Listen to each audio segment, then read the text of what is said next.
many times have you told yourself, I'm stupid, I always mess things up, my life is over, or some negative way of speaking on an event?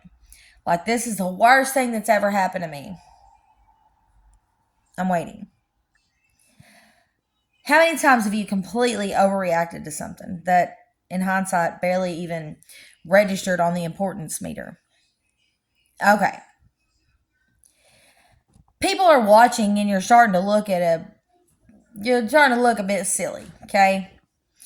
If you look back and you'll see in the instant before that seemingly random reaction, overreaction, you had a flash of some kind of outrageous self talk. Bang! And off you go back to your good self. Some of the things you say and do aren't always particularly rational, and we seem to say and do them anyway. In addition, we never really see what we're leaving ourselves with or the emotional residue of engaging in even the mildest of negative self talk. This is so hard. What if I don't finish on time? Or worrying about the different ways that you can mess up. What would happen if we started talking about, positive things and doing the positive things, Sometimes negative self talk leads to anger, sadness, frustration, and then it manifests in different ways, and it seemingly just manifests into other, unrelated situations, The kind of self talk doesn't make your life easier. The more you tell yourself how hard something is, the harder it'll be. Unfortunately, since you're consistently listening to a steady stream of automatic inner thoughts and have become so accustomed to the critical voices in your head, then it's just going to be harder and harder. Trust me. I know. 31 years, man, and I promise you, I have took the long way home. I've always done things the hard way. And really, all I need to do is retrain my brain, one word at a time. And I mean, it's not a bunch of psychobabble. Like, scientists have discovered that our thoughts can actually change the physical structure of our brain. The phenomenon, the neuroplasticity, the revolutionizing the way we think in the human mind. As we go through life learning and experiencing new things, our brain is constantly arranging and rearranging the neural pathways that control how we think and behave. The best part is we can control how we think and behave.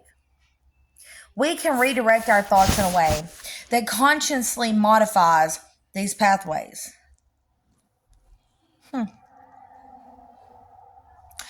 The kind of talk that cuts through and takes control of your life. Let's not build bad habits. We can determine our emotions by steering our thoughts. We can shape our thoughts by being conscious and diligent about our words and the kind of language we engage in.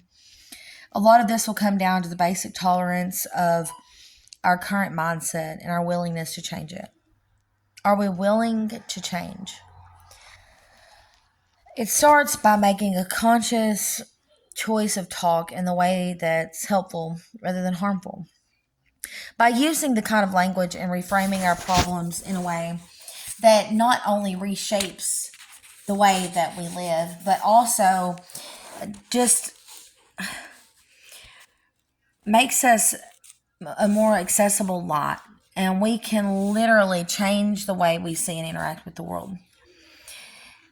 Think that you can do better. Know that you can do better. And speak as if you can do better. We aren't perfect. No one is. Stop trying to be.